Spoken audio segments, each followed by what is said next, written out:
In July of 1944, representatives from all over the world attended a conference at this hotel in Bretton, New Hampshire, to establish the economic framework that would guide the global economy after World War II. The result was the Bretton Woods system. At its core, the system was based on the principle that money should derive its value from a tangible commodity, such as gold. This meant that every unit of currency had to be backed by a corresponding amount of gold in the country's reserves. However, this posed a challenge. If the amount of currency in circulation exceeded the available gold reserves, the currency risked devaluation.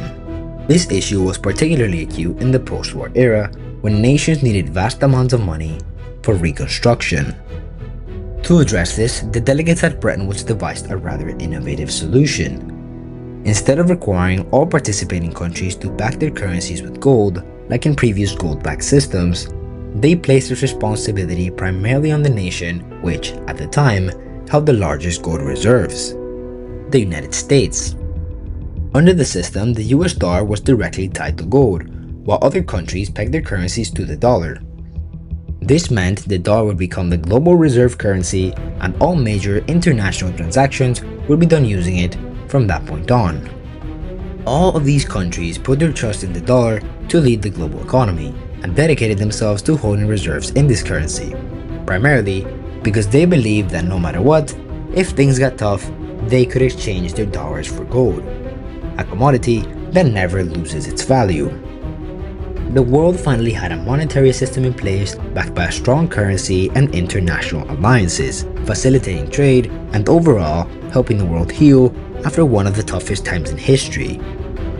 Of course, that's until August 15, 1971, when President Richard Nixon suddenly decided to sever the dollar's link to gold, dismantling the very foundation of the Bretton Woods system and plunging the 44 participating nations into dark, uncharted waters without even consulting any of them. Since then, a currency that is backed by nothing has ruled the global economy and the lives of millions of people all over the world. This is the story of the dollar, your global reserve currency.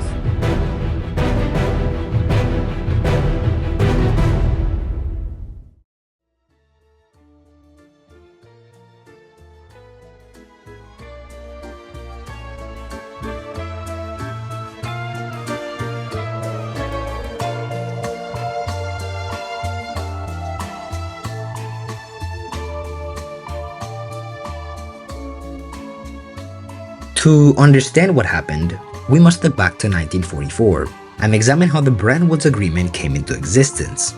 The United Nations Monetary and Financial Conference, held at the Mount Washington Hotel in Bretton Woods, New Hampshire, marked the birth of the Bretton Woods system. During the conference, 730 delegates from 44 allied nations agreed to create two key institutions that would help stabilize the global economy and support post-war recovery.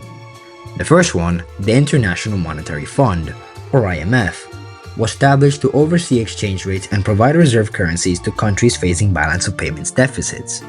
Meanwhile, the International Bank for Reconstruction and Development, now part of the World Bank Group, was tasked with financing the rebuilding of war-torn nations as well as fostering economic development in less developed countries.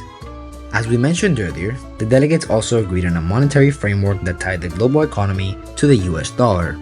Participating countries pegged their currencies to the dollar, which in turn was fixed to gold at $35 per ounce. This system required the United States to maintain the price of gold and regulate the supply of dollars to ensure confidence in its future convertibility.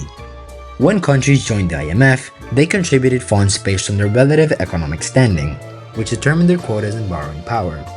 These contributions supported the stability of the system as nations settled international balances in dollars, relying on the US to uphold its promise of gold convertibility. This carefully constructed system provided a foundation for global economic cooperation, but it also placed immense responsibility on the United States to sustain its role as the anchor of the world's monetary order, something which later proved to be a recipe for chaos.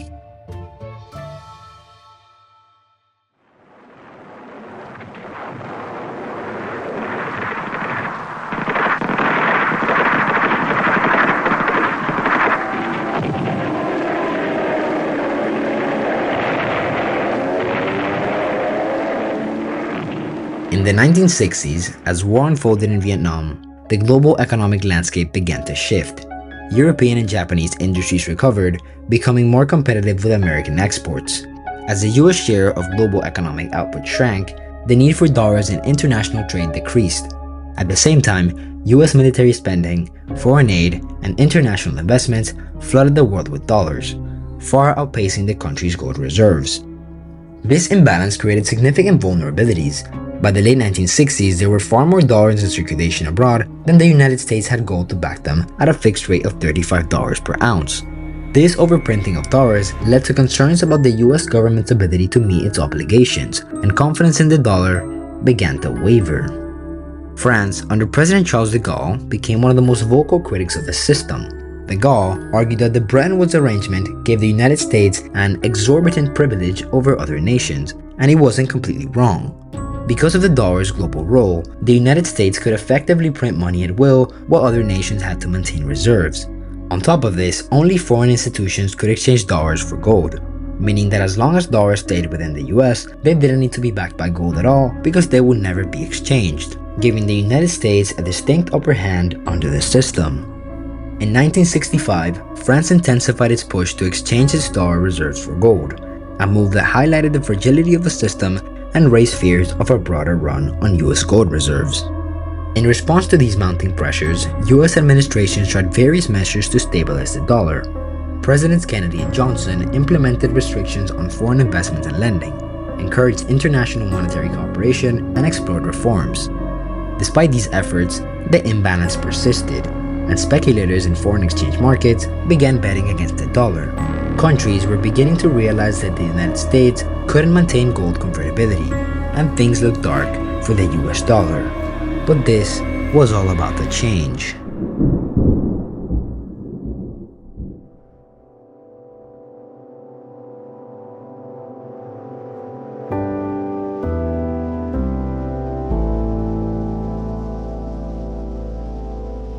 By 1971, the situation had reached a breaking point. On August 13, President Richard Nixon secretly met with his economic advisors at Camp David to address the crisis. 2 days later, in a televised address, Nixon unveiled his new economic policy, which included a bold and controversial decision: the suspension of the dollar's convertibility into gold. This move, later dubbed the Nixon shock, marked the collapse of the once stable Bretton Woods system. While it was widely criticized at the time, it was seen as a necessary step to prevent a run on US gold reserves and preserve the dollar's dominant role in the global economy. On the other hand, Nixon essentially flipped the middle finger to all other 43 countries that formed part of the Bretton Woods system, and they just had to accept it. Of course, it was all very diplomatic. Accordingly, I have directed the Secretary of the Treasury to take the action necessary to defend the dollar against the speculators. I have directed Secretary Connally to suspend temporarily the convertibility of the dollar into gold or other reserve assets, except in amounts and conditions determined to be in the interest of monetary stability and in the best interest of the United States. The strength of a nation's currency is based on the strength of that nation's economy, and the American economy is by far the strongest in the world. Fast forward to December of that year, the US agreed to devalue the dollar by 8.5%, setting the price of gold at $38 per ounce as part of the Smithsonian Agreement. This agreement aimed to restabilize the Bretton Woods system by decreasing the value of the dollar. This way, it was easier for gold reserves to back up its value. However, this was the last attempt to keep the Bretton Woods system afloat, as it ultimately proved unsuccessful. In the years that followed Nixon's decision to end the gold standard, the global financial system went through a period of major instability. The US dollar, which had once been fixed to gold, was now left afloat in the market. This meant its value, along with the value of other currencies, started to change very frequently, depending purely on market conditions. Major currencies like the British pound, German mark, and Japanese yen saw sharp fluctuations, making international trade and investment more uncertain.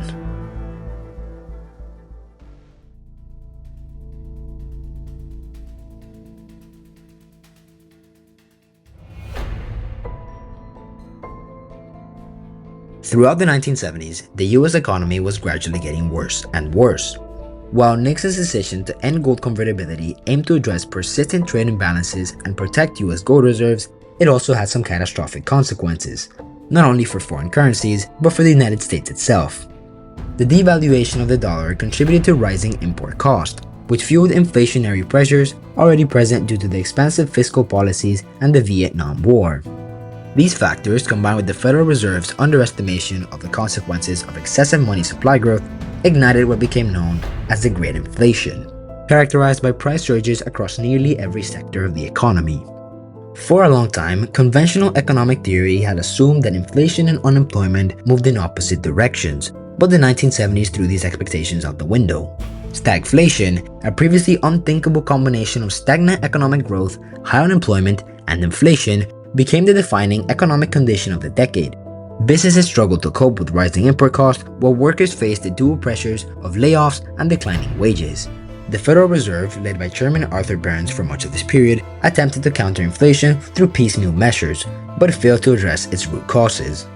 To worsen the situation, in October 1973, the Organization of Arab Petroleum Exporting Countries, otherwise known as OPEC, dealt a heavy blow on the US by imposing an oil embargo.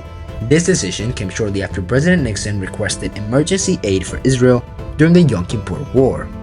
As punishment for supporting Israel, OPEC halted oil exports to the United States and implemented steep production cuts that sent oil prices soaring. Within months, the already inflated price of oil nearly quadrupled, jumping from $2.90 a barrel to a whopping $11.65 by January of 1974. It got to the point that the US government imposed limits on the amount of gasoline people could get at gas stations and lowered speed limits to reduce consumption. The timing couldn't have been worse for the US economy. With industrial prices already climbing and production capacity stretched thin, the country was vulnerable to the shock. The US oil industry lacked the extra capacity to quickly increase supply, making the oil crisis even more painful. On top of this, OPEC's increasing influence in the global oil market meant that the US had little control over price hikes. It is said that Nixon even considered military actions to seize oil fields in Saudi Arabia, Kuwait, and Abu Dhabi. However, this did not happen as negotiations in Washington, D.C. concluded with the lifting of the embargo in March 1974, due to disagreements within OPEC. Regardless, the damage had already been done, as the higher prices remained in place.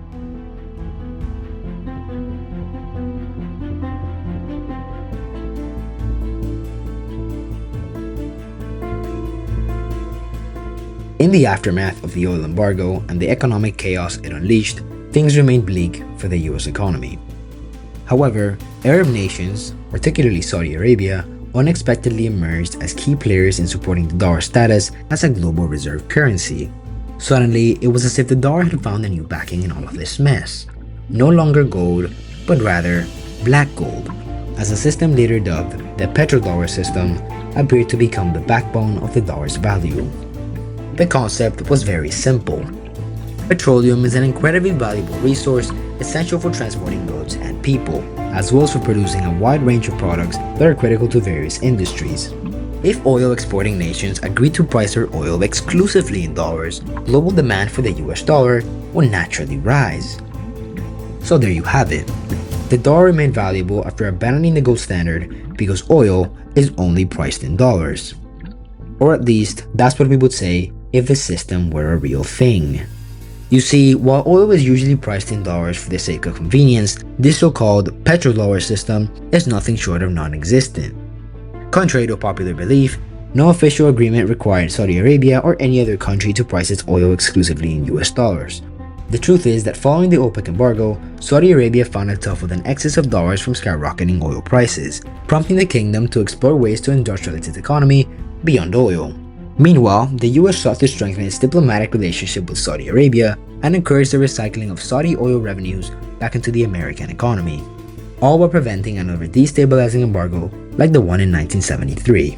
While many conspiracy theories suggest a formal pact tying oil prices to the dollar, no such agreement existed as far as we know. In fact, Saudi Arabia continued accepting other currencies for oil, such as the British pound, up until later in 1974. The closest arrangement we know about resembling a petrodollar deal was a secret agreement struck in 1974. In exchange for US military aid and equipment, Saudi Arabia agreed to invest billions of its oil sale proceeds into US treasuries. This deal remained a secret until 2016 when Bloomberg uncovered it through a Freedom of Information Act request. However, this deal did not include any pact that forced Saudi Arabia to price its oil exclusively in dollars.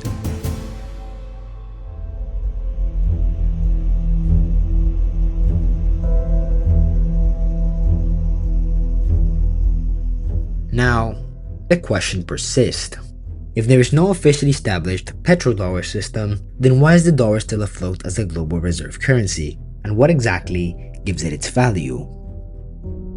Since the gold standard was demolished, the US dollar, along with many other currencies, became what is called fiat currencies.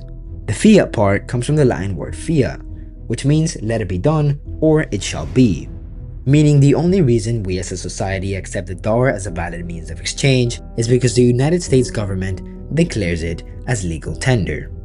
But there are many other fiat currencies out there, so why is the US dollar the global reserve currency? Well, we understand that no commodity or agreement single-handedly maintains the position of the US dollar as the global reserve currency. It is not gold and it is not petroleum.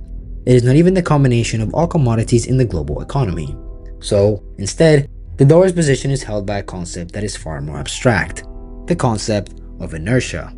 The law of inertia is the force that makes you lean forward when you suddenly hit the brakes while driving, and in a way, it has been keeping a crown well positioned in the head of the dollar since Richard Nixon made that televised announcement in 1971. But what does a physics concept have to do with the dollar?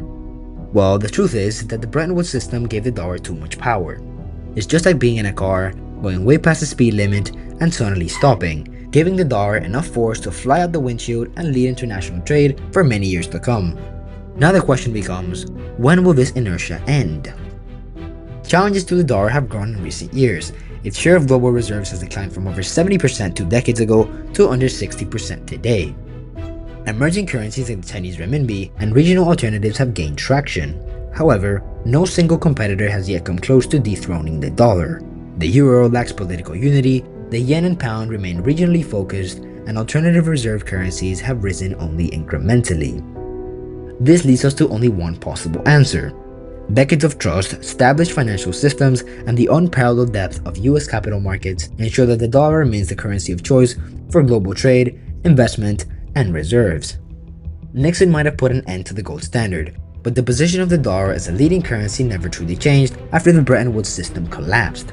Despite its decline in share, the dollar's dominance is underpinned by the fact that it is still the least flawed option in a multipolar world economy.